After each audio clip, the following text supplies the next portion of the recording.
I talk about Shaquille O'Neal because that's my friend. And even though he's my friend, this nigga's still retarded. Nigga stupid than a motherfucker. This motherfucker got enough money to be whatever the fuck he want to be his whole life. And what the fuck does this nigga want to be? A goddamn sheriff. You can't be no goddamn sheriff, Shaq. You are 18 foot, 6 foot 12, nigga. How the fuck? You can't even go undercover. This, do you have any drugs? No, Shaq. You know that's your motherfucking ass. You a dumb motherfucker if you let Shaq pull you out the car. Could you step out the car? Nigga, could you make a free throw? Then I'm not getting out there. I'm just not gonna do it. What's going on, everybody? Welcome to another episode of Tunji's podcast. I am your host, Tunji Taylor Lewis. Friday, last podcast of the week. Let's make it happen. Let's make it big. Let's make it epic. Here we go. Alright, y'all. So listen. I'm happy about the path that I'm on. Really passionate about what I do. Really grateful to God that, He's put me on this path of, purpose, you know what I'm saying? Like acting, entertaining people, doing the comedy shit. I love it. I'm not complaining about it. But I will say one thing. If I were good enough to play basketball or football on a professional level, I would quit acting.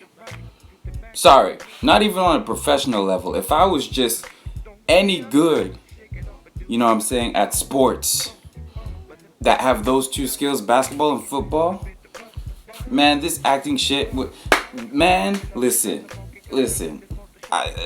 Sometimes I'd be looking at, basketball highlights and football documentaries and basketball documentaries. I'm watching these inspirational ass stories about, how much training and perseverance and all this stuff it took for them to win a championship. Whenever I see those clips of athletes winning championships, it sends something, it does something to my blood. It does something to my veins, you know what I'm saying? And man, I sometimes I feel like, man, I know I'm an actor, but I feel like I gotta try this basketball shit, man, just so that I can know what it feels like to hold up a trophy or to play football and hold up that Vince Lombardi trophy. Like, sometimes I'd be watching this shit really feeling like I was really meant to play in the NFL, you know what I'm saying? Like, granted, my knees fucked up from, track and field, all those years of doing track and field, you know what I mean? Granted, I'm not the fastest guy in the world, as was proven in track and field. Granted, even though I look strong, push-ups are a very difficult ordeal for me. Granted, I probably don't have like the mental toughness to get hit over and over again as you would in the NFL. But man, I'd be feeling like I can handle it when I be watching those documentaries, man. Like, I don't know if anybody has ever felt like that. Do you feel like that? Like, like what your actual skills are. You're self-aware about what you're good at. You know what I'm saying? You're self-aware about, like, what your gift is. But at the same time, it's just like, man, I kind of wish I was, I kind of wish I was something else. I feel like that's just like the effect of sports in general. It's just like I feel like everybody kind of wishes that they could be like, like an all-star, I wish I could be Odell Beckham Jr. I wish I could be an all-star wide receiver, you know what I mean? I wish, man. You know what? This is probably why I'm not an athlete. This is why why God afflicted me with a knee injury, because if I was a pro athlete, I would be the worst person on earth. I would be cocky as hell. I'd be prideful as hell. Nobody could tell me anything. Nobody could get me off my high horse. I would feel like I'm better than everybody. I might be getting like I would be making like millions of dollars. It's Ciroc Boys. Your podcast is dope. Thank you so much for supporting me. But see, even this right here. See me right now being humble and like acknowledging, people in my life. Mike Jr. 222Q. Shout me out, please. Here's your shout out, Mike Jr. Thanks for the love. I'm acknowledging the people who are gracious enough to hit that follow button, tune into my podcast every day, you know what I mean? I'm grateful to all of y'all. I would not be the same way if I were an athlete. Absolutely would not be the same way. I'd be over here wilding, man. Whew, man. You know what? I'm mad that I'm not an athlete, but I'm also glad that I'm not an athlete, because I don't know who I'd be. I can remember times, man. I've talked a couple times about my cocky face. And that phase definitely showed up when I was, good at track. Like when I was good at track, oof, oh boy. And these people making money. See, that's the thing. Athletes don't. That's the thing that people need to give like these athletes grace for. It's like, imagine being 22, 23 years old. Everybody knows who you are. You have one of the most coveted jobs in America, and you're making millions of dollars. You're making millions of dollars at 22. So of course you're gonna do dumb shit. Of course you're gonna make dumb decisions. Of of course you're gonna do that, bro. Okay?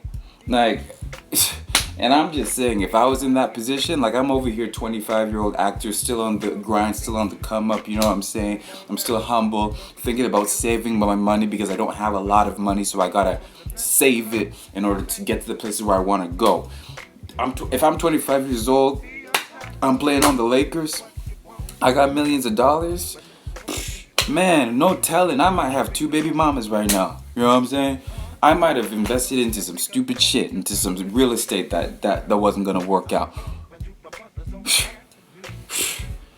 But that'd be kind of like, that would be stressful, but that'd be kind of fun, you know what I'm saying? Like when we see about like athletes' problems, like right now I just saw DeAndre Ayton got suspended for 25 games for smoking some weed. It's just like, even though you can get caught up in that stuff, and even though there's like some stress that comes with it, the fines and all this stuff, it's just like, you still wonder what it would be like to have that kind of life and have those kind of stressful situations, you know what I mean?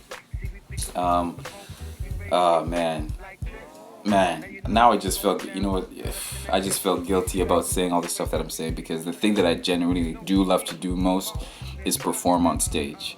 But here's the thing, and I've thought about this a lot. The reason why I love sport as much as I do, and the reason why I loved it while I was doing it, was because sports, like athletes, are performers in a way. Like, you're on a court, you're dribbling the ball, putting it between your legs, doing all these amazing dunks in front of thousands of people. So you're providing entertainment for those people. So kind of by osmosis, you are a performer, you know what I mean? And I think that while I was doing sports, that's actually the part about it that I enjoyed. That's actually the part of it that I liked, and that's how sports are actually really similar to acting and entertainment, is because we're doing this thing, we're performing this thing that not a lot of people are capable of doing or have the courage to be able to do, and we're doing it in front of thousands of people, and it doesn't shake us for some reason, you know what I mean? Like I remember always being shocked when I heard that a lot of people's biggest fear is doing a speech in front of a bunch of people. That always blew my mind, because I was like, dude, that's what I love that shit. Like, that's actually where I'm more comfortable. I'm actually way less comfortable talking in front of 2 people than I am talking in front of hundreds or thousands of people. Like, granted, you get a little bit of butterflies before you head off on that stage, but once I'm on that stage, it feels great. And what I'm just saying is, I know God's got plans for me. I know that He's got better plans for me than anything I could ever, imagine, you know what I'm saying? But what I'm saying is, there is a part of me that's just like, man, if I was on that sports stage, if I was up there, crossing people up and making highlights for House of Highlights, you know what I'm saying? If I was over there, catching touchdowns, and doing touchdown celebrations in the end zone, I could have been killer, man. Look at this work ethic I have. You know what I'm saying, with this acting shit. Look at how hard I work. Look at how much content I'm putting out on a daily basis with this acting shit. You know what, man? I put this on some athletic shit, man. I could have broken records, man. I'm not saying I'd be Jerry Rice or Michael Jordan, but I'd be something to deal with, you know what I'm saying? You know what I mean? Got some comments over here right now. They say the number 2 fear is death, which means people would rather be dead than speak publicly. That's right. The number 1 fear, people fear speaking publicly more than they speak dying. That's crazy. That's insane. That's insane. But I guess maybe that's because death is something you can't avoid, whereas speaking publicly in front of a bunch of people is something you can avoid. I don't know. That's strange to me. But anyways, y'all, that's it for me. Thank you for listening to my rant. Thank you for listening to my TED Talk. Love y'all. Appreciate y'all. Peace.